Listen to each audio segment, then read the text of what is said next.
It's true. Yeah. Oh, look, Eckham is showing that we're close to a bus stop using the... That's, I guess, something I should talk a little bit about before I leave, is that I'm part of the VST. Ah. So I talked about this on Night Watch, but there's probably been some turnover. The VST is the archival team for Desert Bus. We are always watching. Yeah. We have 95 volunteers, I think was the count I got from SOCAR. Yeah. And there's a whole bunch of people who's called sheeters, whose job is to watch the shift and write it down in a spreadsheet. Mm-hmm. We have a bunch of editors editing highlights, and then our back end uploads them to YouTube. And it's very much appreciated because, of course, for a variety of reasons, not least of which is because of the music used on various times. We can't put it up. We can't have it on Twitch.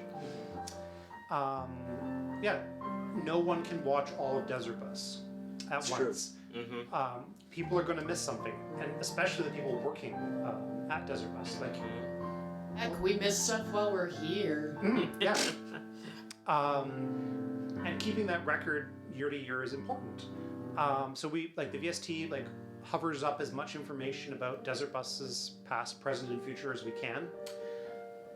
And one of the things a lot of my job on the VST is our software backend. And one of the things I've been working on, along with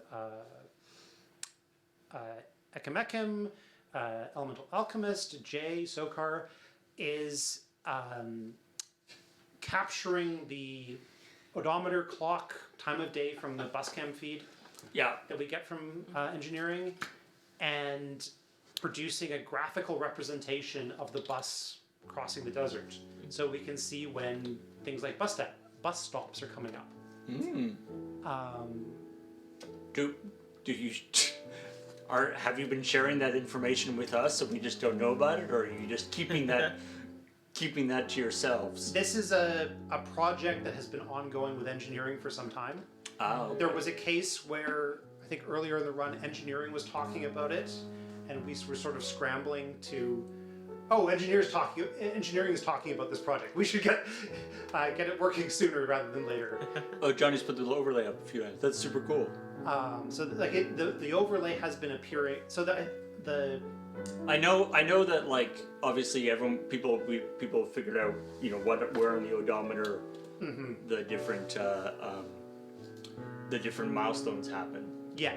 So some things are based on the odometer, some things are based on the clock. Oh, really? Yeah, that people have done some pretty deep dives into how the game works. Because that's I mean, we've talked about the mechanics of, like, has anybody actually worked out what the glitch in the code is that makes it never go back to daytime? I don't know if anyone's gone that deep into it, but like things like when the bug splat occurs, Right. where the stops are. Right, because of course the stops are by the odometer, not by time. So I believe so. they're by distance.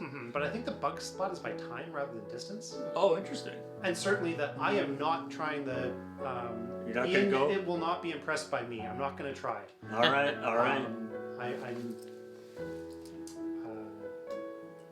going to try keeping the bus in a straight line. Yeah. And then the other thing I should mention I was working on in the lead up is adding support to our thumbnail system. So if you've been watching the videos, you'll notice that the videos have thumbnails. So we have a whole system to upload or add custom thumbnails, or what we usually do is we have templates. Where it puts, like, the shift banner. And then we have for reoccurring bits. I think Bricksplode is one of them. There is a Bricksplode thumbnail template. Ooh. And then one of the It looks real nice. innovations this year is allowing us to, like, easily crop in on things, so we can pick the part of the frame that's most exciting to go in the thumbnail. I Yeah, I was just reading an article actually today about that Apple had put out a thing about using their Apple Vision system to detect the most interesting parts of a video and using and automatically generating thumbnails for that. It's our skilled editors that do that. Yeah, yeah. And our skilled art department that comes up with the thumbnails and our custom templates. Custom thumbnails, sorry. We should talk to your skilled art department about automating thumbnails for other things. We could talk about, after the run.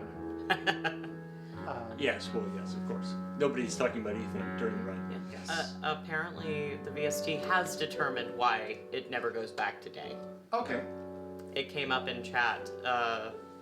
It's a 24-hour internal clock, and it is set to tick over today at 24, but it goes straight from 23:59 to 00:00. Oof.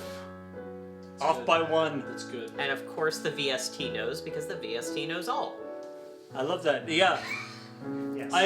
We know everything. It's fascinating. You know, there's that thing where with you know, the original Super Mario, where people have done so many speed runs and stuff of it that and they basically they've decompiled it, and the game is known backwards and forwards. Every single thing that happens on every clock, people can figure out what frame you're on based on where Bowser's flame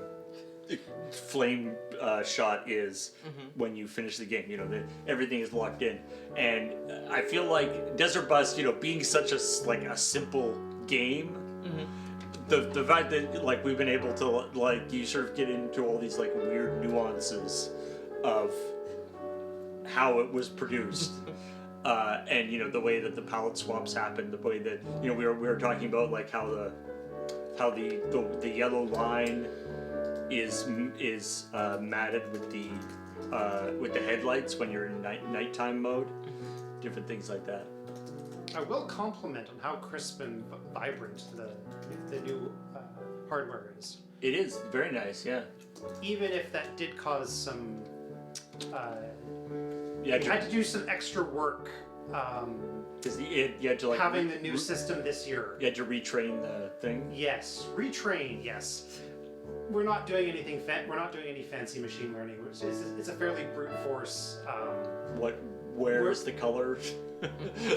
to measure time of day, we look at the color of the sky and the color of the dashboard. Oh, okay, that makes sense. And the other thing that we're currently capturing is the odometer and the clock. And we just it's just a simple least squares match between template digits and the digits on the odometer or clock. And because you've got a pretty pristine feed, you don't need to do a lot of fuzzing.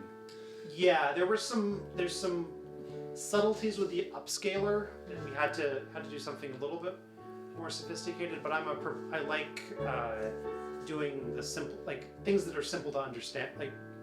Use the simplest solution. Right, exactly. Don't bring in something complicated that you don't understand if you don't need to. Do the other so there's the speed, and there's the temperature gauge. Yeah. Which does go if you stop in the road, the temperature gauge goes up, and that's what kills you. Now, the fuel gauge says that you're on empty, right? Or is it on you're always on full? It looks like it's on the E rather than the F. Yeah. So does that just always stay like that? My guess is the fuel gauge doesn't change over time. The fuel gauge is fixed. The speedo and the engine temperature are things that we are interested in capturing in future, along with the position of the door lever. Right, to match to give some spoilers on what we're hoping to work on, but I will and the time,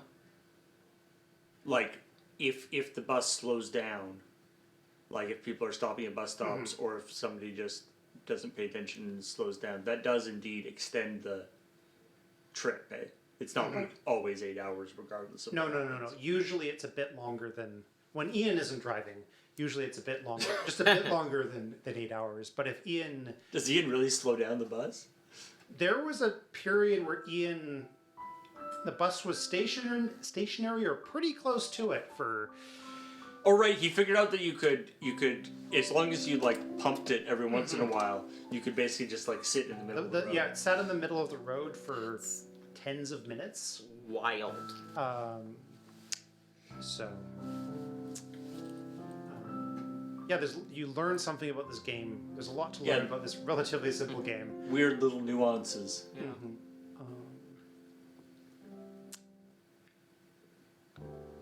We might be the leading authorities on this game. Oh, we are. We absolutely are.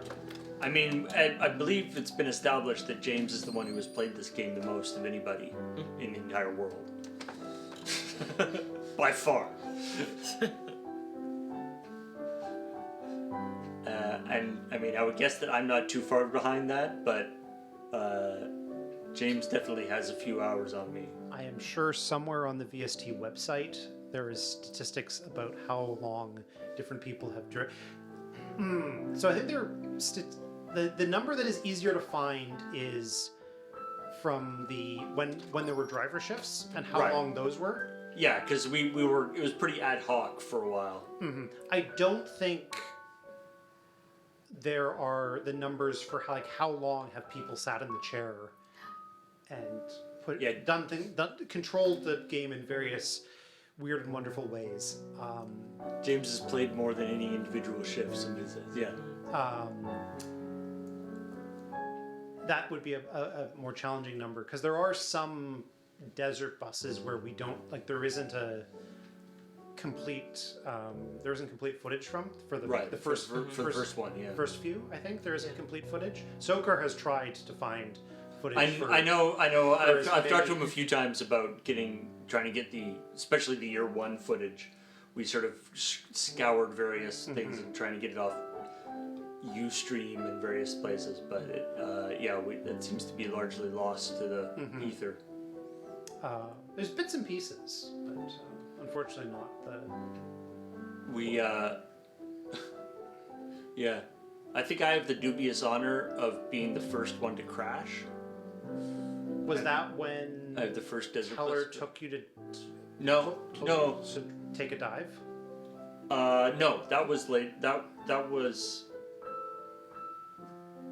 That was Eddie Gordetsky. Ah, okay, but it was at taken, Desert Bus 1. It was at Desert Bus 1. Where one of the people involved in making the game donated to take a dive. Yeah, and maybe that was the first one, and mine was the first unintentional one. Oh, okay. But I was driving, and because it was just us, and so the Desert Bus website was getting hammered by people coming to it, and so the website went down, and so I was driving and also trying to debug the website because that's what I was responsible for the website at the time too, and it did not go well.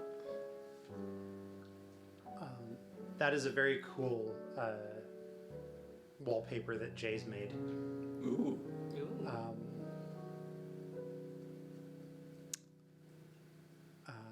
There's some very talented people involved in Desert Bus.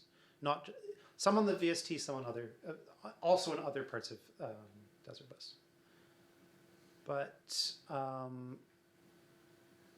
I think I should head off soon.